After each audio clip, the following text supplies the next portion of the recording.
Okay, we had a technical difficulty. Dang. After that.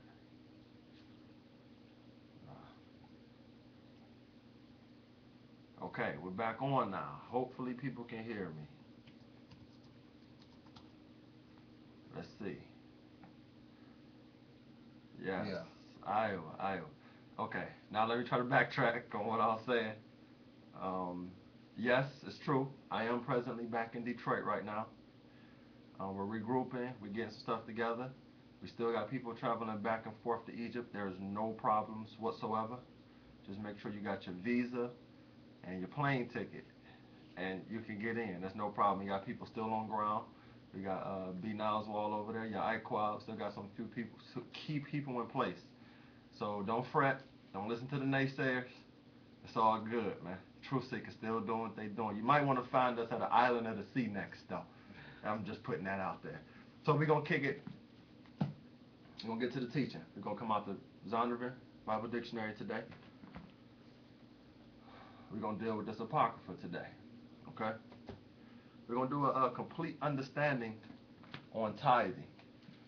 And Liz, what's up, Liz? And what we're gonna do is I just want to give you all some tools to use as you're dealing with, some of the people in the streets, trying to, give them their heritage and stuff. We're gonna start in the Zondervan Bible Dictionary, and we're gonna kick it with the word tithing first. Let me get it. There you go. I'm gonna read that first definition. This where it's underlined at. Matter of fact, just read the whole thing. Tithes.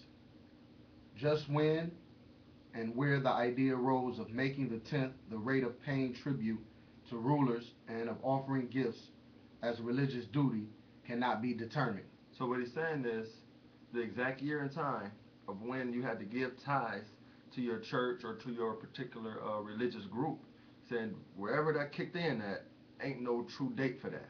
Okay, so it was something that did not exist at one point, but now they saying it did kick in somewhere else. Go ahead. History reveals that it existed in Babylon in ancient times, also in Persia and Egypt, even in China.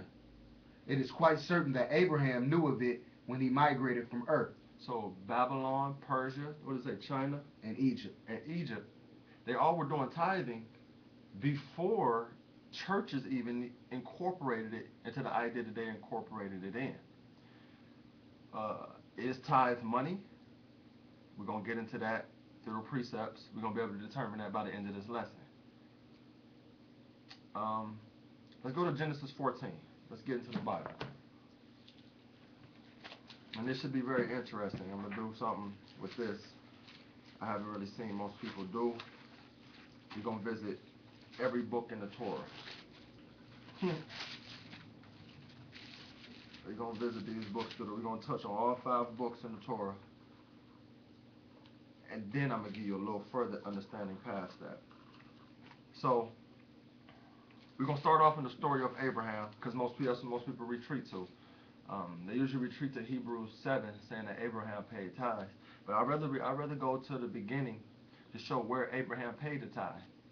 And just a quick, recap on the history is his nephew Lot. He was taken in the war, and Abraham goes to war to recover Lot. And afterwards, he pays tithes to Melchizedek. So we're going to read that. We're going to read that about chapter 14. Start at verse 11. Genesis 14 and 11. And they took all the goods of Sodom and Gomorrah and all their victuals and went their way. At this time, these are the lands that Abraham was dwelling in. This is what Lot was dwelling. This will make Abraham have to go and recover him. Go ahead and read. And they took Lot. They took Lot. Go ahead. Abram's brother's son, who dwelt in Sodom, and his goods, and departed. Read. And there came one that had escaped and told Abram, the Hebrew, for he dwelt in the plain of Mamre, an Amorite, brother of Esau, and brother of Aner, and these were confederate with Abram. Go ahead. And when Abram heard that his brother was taken captive, he armed his trained servants, born in his own house, 318, and pursued unto Dan. So he going after Lot now. He just got the message. Lot is in captivity. His thoughts, I'm going in. That's what a brother's supposed to do. Go ahead. And he divided himself against them, he and his servants by night, and smote them, and pursued them unto Hobah, which is on the left hand of Damascus. Uh-huh. And he brought back all the goods, and also brought again his brother Lot, Uh-huh. and his goods, and the woman also, and the people. And the king of Sodom went out to meet after his return from the slaughter of the Shadow. I don't know how to say that. Shadolamerik. I don't know. And of the kings that were with him at the valley of Shaveh, which is the king's dale. Uh-huh. And Melchizedek, king of Salem, brought forth bread and wine, and he was the priest of the Most High. Read verse 18 again. That's key. And Melchizedek, king of Salem, brought forth bread and wine. Bread, food, and wine. Keep those in mind. Go ahead. And he was the priest of the Most High He power. was the priest of the Most High. Read. And he blessed him, and said, Blessed be Abram, of the Most High power, possessor of heaven and earth. Uh-huh. And blessed be the Most High, power, which have delivered thine enemies into thy hand. And he have gave him tithe of all. Stop right there. And he gave them tithe of all. This is referring to Abraham. Right? Let's jump to... Do I want to jump? No, just keep going. Verse 21. And the king of Sodom said unto Abram, Give me the persons, and take the goods to thyself. Uh-huh. And Abram said to the king of Sodom, I have lifted up my hand unto the Lord, the Most High power, the possessor of heaven and earth, that I would not take from a thread even to a shoe latchet, and that I would not take anything that is thine, lest thou shouldest say, I have made Abram rich. 24. Save only that which the young men have eaten, and the portion of men which went with me, Anna, Esau, and Mamre, let them take their portion. So when there's war, people divide the spoils of the war. Okay? We had read in verse 20, we read in verse 18, Melchizedek, king of Salem, brought forth bread and wine. He was the priest of the Most High. Verse 20, get Hebrews 7 while I'm talking. Verse 20 said, Blessed be the Most High power, which have delivered thine enemies into thy hand, and he gave him tithes of all. We're going to read Hebrews chapter 7 and verse 1 and 2 for starters. Go ahead, I'm with it. Hebrews chapter 7, verse 1 and 2. For this Melchizedek, king of Salem, priest of the Most High power, who met Abraham returning from the slaughter of the kings and blessed him. See, same story. Go ahead. To whom also Abraham gave a tenth part of all. Gave a tenth part of all the spoils that he divided from the war. Not what his income was, because they killed some people. Go ahead. First being by interpretation king of righteousness, Uh-huh. and after that also king of Salem, Uh-huh. which is king of peace. Jump down to verse 4. Now consider how great this man was, Melchizedek. unto whom even the partridge Abraham gave the tenth of the spoils. Tenth of the spoils. Go give me that Zondervan again, okay? Go back to tithes. At the end of verse 4, it said, gave the tenth of the spoils. I just want to let the Zondervan, the Zondervan confirm what's going on. Read where I wrote number 2 at. Number 2, dividing the spoils of war with rulers and religious leaders was widespread. So it became a widespread thing that when you go to war and you spoil these people of all the gold, weapons, women, animals, all the above, when you spoil them of that, you bring it back and you would give 10%. One of every 10 things, you would give it to a higher power or ruler or something like that in war. Not from your 9-to-5 job, okay? But let's keep going. We're going to keep covering this thing. Let's jump back to Genesis 28. We're still in the Torah.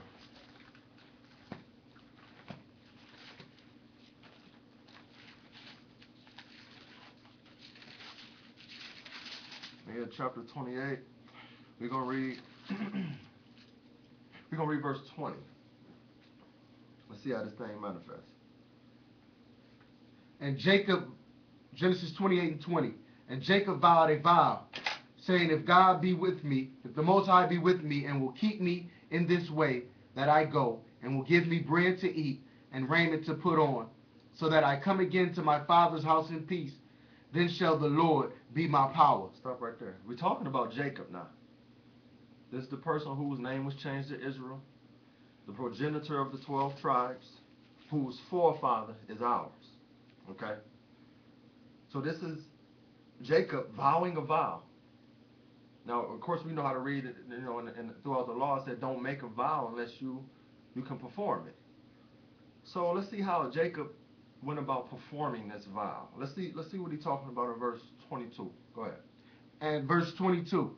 And this stone which I have set for a pillar shall be the Most High's house. Shall be the Most High's house. Okay? You go through your history and research, it's the same place that the tabernacle was built. Go ahead. And of all that thou shalt give me, I will surely give a tenth unto thee. So he making this vow into this place, and if he got food, bread to eat, raiment, clothes to put on, then he's calling this particular place. He said he blessing it, and he will give a tenth here. Okay. But just to speed up this not in the lesson, but just to speed up some understanding on this thing, this was carried out by his children. Okay, because there was a house built on this place, a tabernacle, and there were things going on that a tenth had to be a part of. Tony Smith.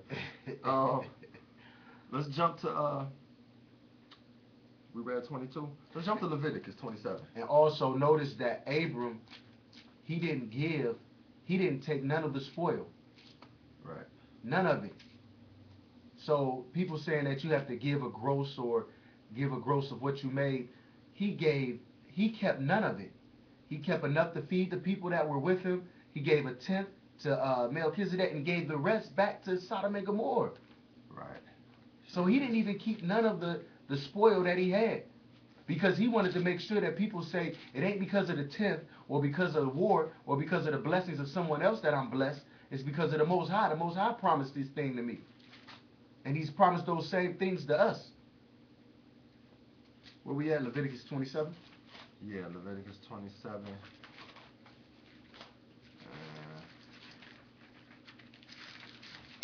And we're going to start at verse 30.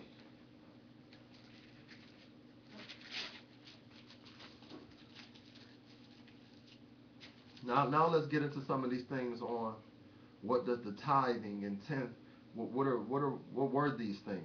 So we're still in the Torah. Now we're about to deal in what were the material manifestations of tithing and tenths. Let's go ahead and get into it. Leviticus 27 and 30. And all the tithes of the land, whether of the seed of the land or of the fruit of the tree, is the Lord's. It is holy unto the Lord.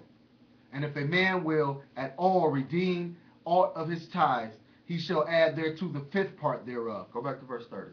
And all of the tithes of the land, whether of the seed of the land, whether of the seed of the land, we're talking about tithes, go ahead. Or the fruit of the tree. Or the fruit of the tree, talking about tithes, go ahead. Is the Lord's. It is holy unto the Lord. It is the Lord's, and it is holy to the Lord. Go 32. And concerning the tithe of the herd. Okay, now first we're talking about seeds and fruit. Those were tithed unto the Lord. So now the Bible gives further understanding within the Torah, verse 32. And concerning the tithes of the herd or of the flock, even of whatsoever passes under the rod, the tenth shall be holy unto the Lord. So now we're talking about the animals, which you raised up in your pastures. Mm-hmm. 1 out of every 10 was unto the Lord, you understand. Read 34. These are the commandments which the Lord commanded Moses from the children of Israel in Mount Sinai. So when the commandment came forth, it never had nothing to do with money. This is from the Lord's mouth to Moses, Moses to the children of Israel. I know Moses didn't change anything. I know the Lord didn't say, tell them whatever they earning over on Damascus Road, from slanging pita bread, they got to come at the end of every week and give me 10% of that. I'm sure Moses didn't turn around to the children of Israel and alter what the Lord said. No. He spoke exactly.